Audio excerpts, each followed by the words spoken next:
Bonjour la famille, c'est toujours votre frère Gilmas, les analyses toujours objectives. La fois passée, je vous ai fait une vidéo concernant l'économie du Canada, pourquoi les gens quittent le Canada. Moi, je vous ai fait une vidéo, en tout cas, de motivation, d'encouragement, surtout à des personnes qui veulent immigrer ici au Canada. Nous savons que chez nous en Afrique, souvent, il y a les gens qui vivent sans emploi. Il y a les gens qui vivent dans une situation vraiment très précaire. Mais ils ont d'ambition, ils ont envie de travailler, mais il n'y a pas le travail. Il y a d'autres personnes qui vivent vraiment dans des zones d'insécurité, où l'insécurité vraiment ravage la population. Il y a d'autres personnes qui sont intelligentes et qui n'ont pas les moyens d'étudier. Il y a beaucoup de situations chaotiques qui se vivent en Afrique. Maintenant, je vais parler vraiment du Canada. S'il vous plaît, mettez les j'aime, mettez les j'aime, les commentaires. Et puis abonnez-vous si vous aimez les contenus. Et surtout, si vous voulez les émissions de motivation, surtout à des personnes qui veulent travailler, qui veulent réussir dans la vie, abonnez-vous dans la chaîne ici. Au Canada, oui, il y a problème de logement. Vous savez que même si aujourd'hui, par exemple, c'est la France qui a envoyé les gens dans leur pays, plus de 500 000 personnes annuellement, ils auront les problèmes de logement. Moi, ça, ce n'est pas un grand problème. Ce que je vais vous amener dans la vidéo ici comme idée, comme motivation, est celle-ci. Chaque fois que nous crions qu'ici, il n'y a pas le travail, oh non, l'économie va mal, le coût de vivre est tellement élevé. Mais quand même ici, on est en train de travailler, quand même on a le travail et on a un salaire. Même si le coût de vie est élevé, on est capable à payer les loyers et à manger au moins 3 fois par jour. Il y a les personnes ici qui parlent d'insécurité, qui se vivent dans des grandes villes. Les choses changent, ce n'est pas comme avant. Pour moi, ça fait du sens. À chaque fois qu'il y a les villes se développent, il y a aussi des bandits qui arrivent, il y a les gens qui font les scams. Tout arrive, que ce soit en Afrique, ce n'est pas seulement au Canada, même à France, à Paris. Vous allez à Moscou, vous allez à Hong Kong, à New York, partout où il y a les grandes villes à surchauffe, il ne manque pas toujours de l'insécurité, puisqu'il y a toutes sortes de personnes, il y a les pauvres, il y a les riches, tout est mélangé. Alors chacun a sa façon de vivre sa vie. Il y aura toujours de telles personnes. Il y aura également, quand on dit qu'il y a l'insécurité, il y a les gens qui fusillent les gens par-ci par-là dans des grandes villes ici à Montréal, surtout à Toronto. Chaque jour il y a les fusillades. Et à Vancouver aussi, par jour, au moins une personne est tirée à balles réelles. C'est arrivé. Maintenant, les gens qui sont en Afrique, à plus forte raison, il y a de ces gens-là qui vivent dans des coins où il n'y a que la guerre chaque jour. Je ne vois pas quelque chose qui est à commun avec le coût de la vie du Canada, de la France, des États-Unis, comparativement à ceux qui vivent en Afrique, où, quand on parle du coût de la vie est chère. Puisque les gens ne travaillent pas. Ici, la vie est chère, mais les gens travaillent. C'est ça la différence. La vie est chère ici, mais les gens sont quand même capables de s'en sortir. Tant que tu travailles, tu seras capable de t'en sortir. Quand on parle, la vie est difficile ici. Chez nous, on parle de la vie est difficile, mais ce qui rend la vie difficile, il n'y a pas le travail. Mais s'il y a le travail, c'est pour cela que malgré que les gens se crient beaucoup là, il n'y a personne qui retourne. Parce que ils savent que malgré les cris qu'ils jettent sur les réseaux sociaux, ils s'en sortent mieux qu'en Afrique là. Ça, sont des réalités. Une autre chose, il y a les gens, comme j'ai commencé la vidéo, il y a les gens qui sont intelligents, mais n'ont pas d'opportunité d'aller dans les écoles secondaires, écoles primaires, même dans les universités. Mais quand vous arrivez ici, vous avez l'opportunité d'aller à l'université, de faire l'école primaire, secondaire. Vraiment, primaire et secondaire, c'est gratuit. Mais l'université, vous allez payer. Ça, ce sont des acquis que beaucoup de gens n'en ont pas en Afrique. Je ne parle pas de toute l'Afrique. Il y a les pays où vraiment aller à l'école, il faut que la famille cotise. Les oncles, les tantes, les grands-parents vont cotiser pour qu'un enfant va à l'école. Mais quand je vois la vie d'un autre angle, avec l'angle du Canada, je suis sûr que si un Africain qui est dans les besoins pareils, qui vit dans cet état-là, et que la chance lui était offerte et qu'il arrive ici, je vous dis qu'il va s'en sortir facilement. Il y a les gens qui n'ont même pas l'électricité pour étudier. Si la journée est passée sans étudier, la nuit c'est le calvaire, puisqu'il n'y a pas l'électricité. Mais même si la vie est difficile ici, vous avez accès à l'électricité 24 sur 24, l'électricité il n'y a pas de délestage.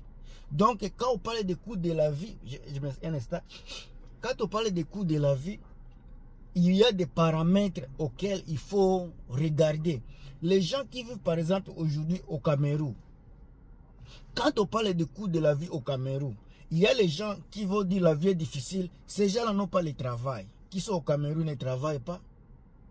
Le gouvernement ne leur offre pas les opportunités pour créer des emplois et pour avoir de quoi manger. Même au Congo, à Côte d'Ivoire, au Togo, au Sénégal, partout. En Afrique noire, c'est comme ça. Mais ici, quand même si le coût de la vie est élevé, on a la stabilité politique, stabilité économique, et je l'ai dit, je pèse mes mots, stabilité politique, puisque il y a le travail, même si, au moins si je quitte la voiture ici, je vais me promener, il y aura toujours les papiers qui montrent qu'on a besoin des gens pour travailler là. Même si ce sont des petits jobs, les petits travails là, ça aide toujours aux gens de pouvoir à leurs besoins d'ici. Pour nous, il y a les gens qui disent que la vie est difficile, puisque ils savent la vie qu'ils menaient déjà chez eux. Ça, c'est une qualité. Il y a les gens qui ont mené une vie luxueuse chez eux. Ils sont venus ici en Occident, pas parce qu'ils ont fui la guerre, soit ils ont fui la famine ou bien la situation, je ne sais pas quoi, politique, mais ils sont venus chercher peut-être seulement les passeports canadiens. Ces gens-là, ils vont dire que la vie est difficile et puis ils vont dire qu'ils quittent le Canada. Et ils ne quittent pas le Canada parce qu'ils vont aller commencer la vie à zéro. Ils ont déjà un acquis qui est chez eux. Ils sont venus peut-être seulement déposer les enfants ici. Dès que les enfants finissent les écoles et ils retournent.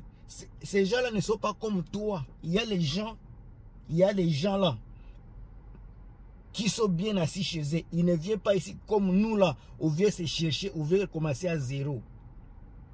Si tu n'as rien à perdre dans la vie, moi j'ai toujours dit, il ne faut pas écouter les gens qui vous découragent sur les réseaux sociaux. Soit disant que coût de la vie, les gens fuient le Canada. Les gens qui fuient le Canada là, ce sont les gens qui ont les moyens. Par exemple, un Coréen qui vit ici, il est venu étudier. Un Japonais, il est venu étudier ici. Quand il finit ses études, souvent ces gens-là retournent chez eux. Ils vont vous dire que la vie est difficile ici.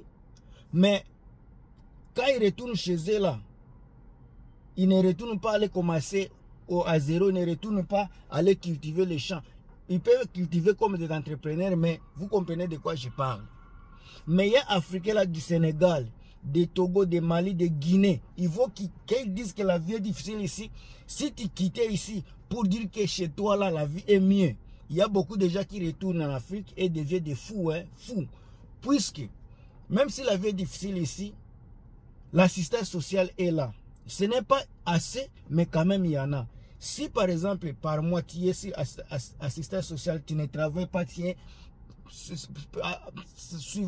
ça dépend des circonstances que je ne connais pas. Il y a les gens qui choisissent de ne pas travailler. Ils sont seulement dans des drogues, dans l'alcool.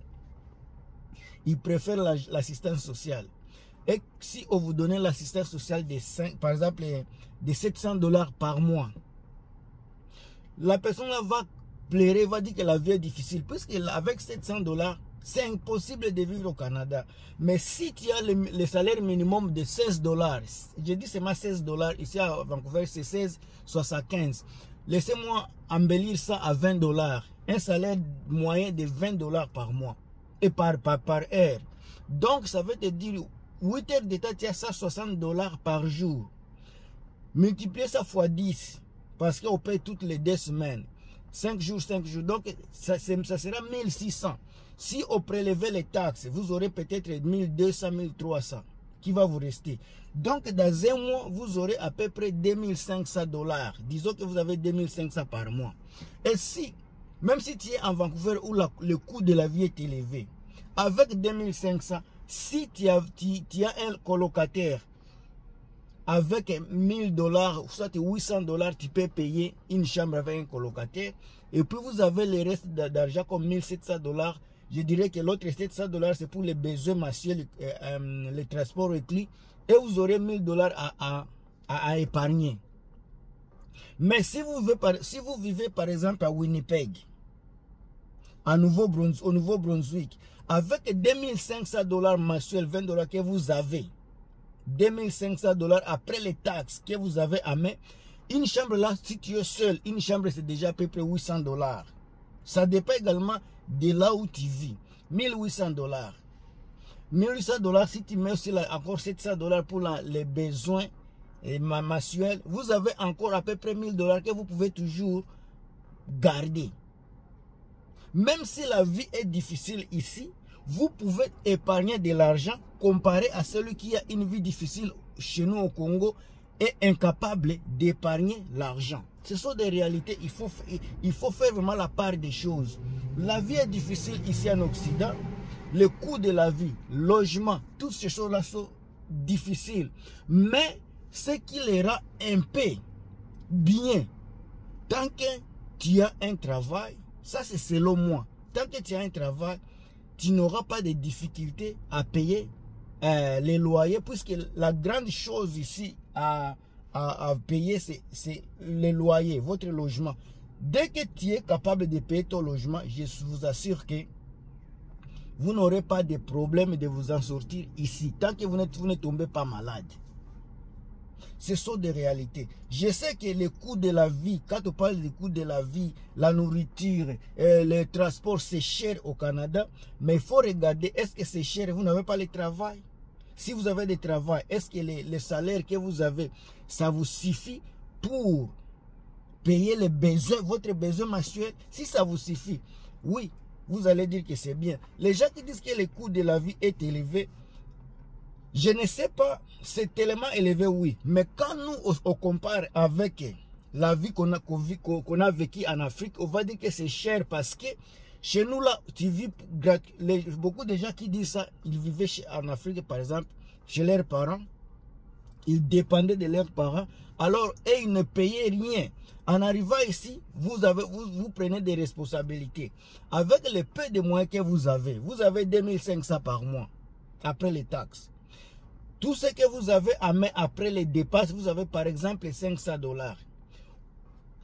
Comme tu es venu célibataire, c'est toi qui commences à chercher à draguer les femmes par-ci par-là en Afrique. C'est toi qui cherches maintenant à supporter tous les villages avec 500 $ qui te restent. Tu n'épargnes même pas 10 $. Et s'il y avait quelque chose de malheur qui t'arrivait, qu'est-ce que tu vas faire? C'est là où les gens commencent à se plaindre. Mais moi, je pense que la vie est difficile. Mais tant que tu as quand même le travail et que tu es capable de subvenir à tes propres besoins, je ne pense pas qu'on peut se lamenter. La vie est difficile partout aujourd'hui. Même si vous allez aux États-Unis, ici en bas, quand on descend là, on voit que oui, le coût de la vie aussi, ce n'est pas facile. Quand on va en Europe, les gens qui sont en Europe, ils réclament également que la vie est difficile. Beaucoup de gens qui s'en foutent de tout cela, ce sont les gens qui sont sur le bien-être social, qui vivent sous les allocations des gouvernements, les allocations familiales. Ces gens-là, aujourd'hui, ils ne se plaignent pas. Mais les temps où ça va taper fort sur eux, ils vont regretter. Ils vont regretter très mal, puisque ici, là, si tu ne prépares pas votre retraite, c'est là où vous saurez vraiment le véritable coût de la vie du Canada, des États-Unis, de l'Europe, de l'Allemagne, partout là. Si vous ne travaillez pas, le jour où vous serez obligé à aller à la retraite, si vous n'avez...